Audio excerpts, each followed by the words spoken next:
it's irrelevant to them. They haven't really thought about it. I signed up to do ministry. Now I've got to create a budget.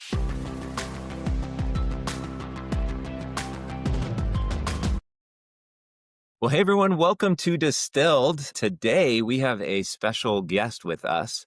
We have Joseph Plagge from Martus joining us. And I've been at several conferences and bumped into different people from Martus. What's cool about Martus in my mind is that when I was an executive pastor, I was looking for a solution like Martus and didn't find it, sadly. But now I know about it and it's a great solution. So Joseph, tell us a little bit about you, Martus, and we'll jump on in. Sure. Yeah. I'm serve as the director of our service delivery here at Martus. So I oversee our professional services side, consultants, support, customer success areas.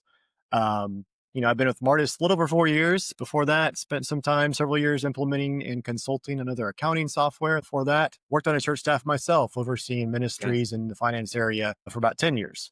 Great. So yeah, love what I do here at Martus, being able to serve churches and other faith-based organizations.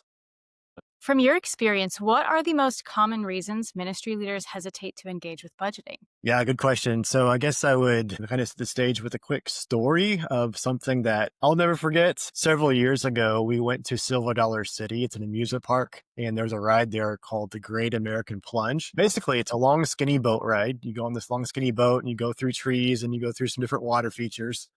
But then comes the climb up that big hill, and the big hill is right before you go shooting straight down the other side. I went on this with my wife and my two girls, and I'll never forget their faces because we kept the picture of it as well. But I had a great big smile, right? I was ready to go down that big drop.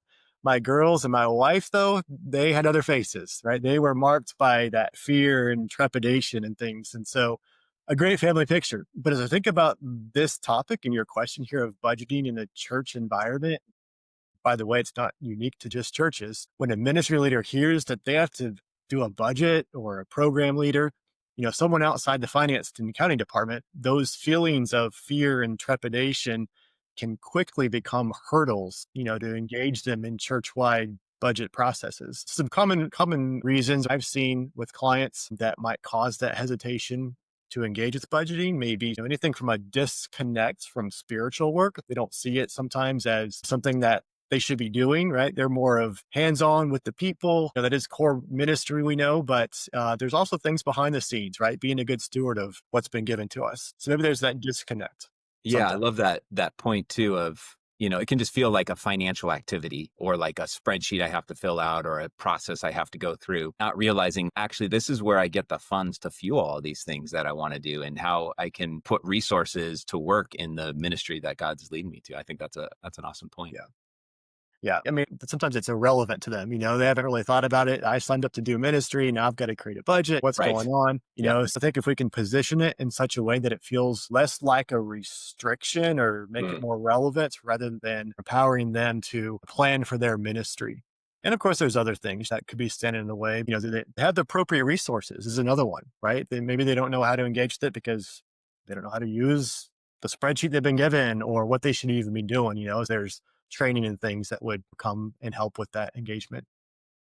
So you mentioned, this kind of irrelevance, or it feels controlling, or, that loss of control of heading down that scary water plunge. What are some ways we can shift that perception? So I think one thing we could do to reframe budgeting as a mission-driven opportunity instead of that dreaded task that some think of it as. This is an opportunity to request funds to get allocated to the ministry that I oversee, and then be able to show how those funds are going to fuel ministry impact, framing it more as a mission-driven opportunity instead of just a task that I've got to complete. For example, maybe a children's ministry director, they see a need to change up curriculum so that it's more effective. And, he or she knows what that could be, and they could put a dollar amount behind it. And once they get it implemented, the story is, hey, this is going to lead to deeper engagement with families in the church and even amongst themselves at home, just implementing something that's different and new. But of course, there's dollars behind that.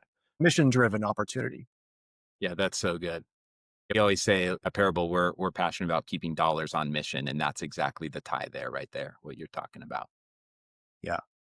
Yeah, it's really like a ministry plan, I think, sometimes. Not just a technical document. Yeah, We're right. connecting numbers to stories of really seeing lives being changed. And so move through the year, we can see how that is affecting the ministry and the people that, it affects. individually as well. Hey, we wanted to pause the show real quick and tell you about something exciting that we have going on here at Parable. Kira, fall is coming just around the corner. What's the first thing that comes to mind? Pumpkin spice latte, of course. But if I were a pastor, I'd probably say, budgeting season. That's right. Fall budgeting season can taste more like a rotten fallen leaf latte, which just sounds absolutely terrible.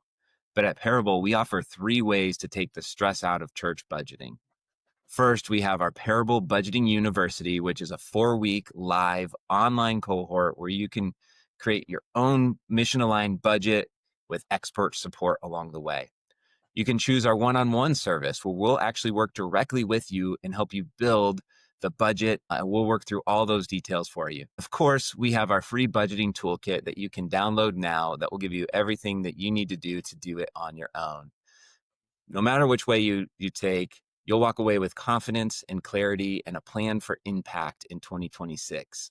Learn more at liveyourparable.com/budgeting university. Let's make this budgeting season taste more like a pumpkin spice than a rotten fawn leaf latte.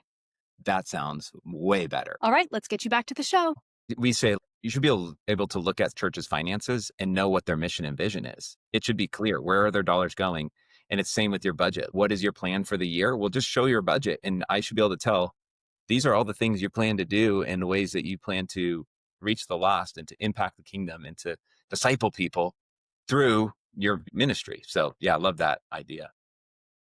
Kind of along those lines, from my perspective, having been a director of kids church for a little bit, it can feel intimidating to get into that budgeting mindset. Something we talk about a lot here at Parable is the idea of discipleship. When you're talking about finances, it's an opportunity to disciple your people. I think there's an opportunity for pastors or the finance team to even disciple and pastor the ministry leader who might be intimidated. What are some practical steps that pastors or financial team leaders can take to empower their leaders?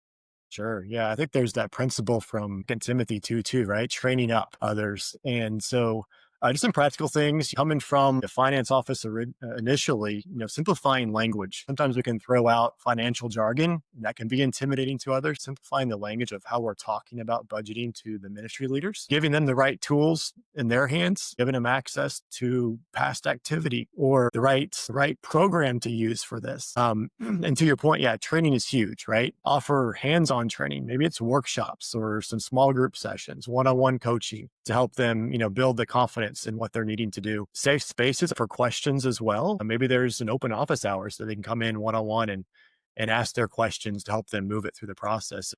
One more thought would just make it approachable and fun, because I've heard of some of our clients, they're doing budget season kickoffs with the luncheon and snacks, giveaways, right? And then celebrating the progress as they go through the budget season as well. So make it approachable, make it fun. If you said there's snacks and we're going to have a budget party, I'd probably be there. I love that idea. Well, give it to me straight. What is one takeaway or action item every pastor needs to take from this episode? We don't want ministry leaders to resist budgeting. Their input is extremely valuable. Make it collaborative, make it fun, knowing that each one of them has these varied gifts that they've been given, but everyone working together for the building up of the whole body is going to speak volumes. And so we've put together a budgeting season toolkit to help you put this into practice. Awesome. Joseph, where can people find out more about you, about Martus? Sure. I'd first start with martussolutions.com on our website. So we have a cloud-based software that focuses on that collaborative, user-friendly environment to create budgets and report on the same, martussolutions.com. And from there, you can get more information, schedule a demo, or someone from our team can help answer any questions that you may have. We will have your website and this incredible tool that you are allowing our pastors to use, all linked in the show notes and on churchfinanceMadeSimple.com. We're looking forward to the next episode with you. Thanks, Joseph. Yeah, thank you.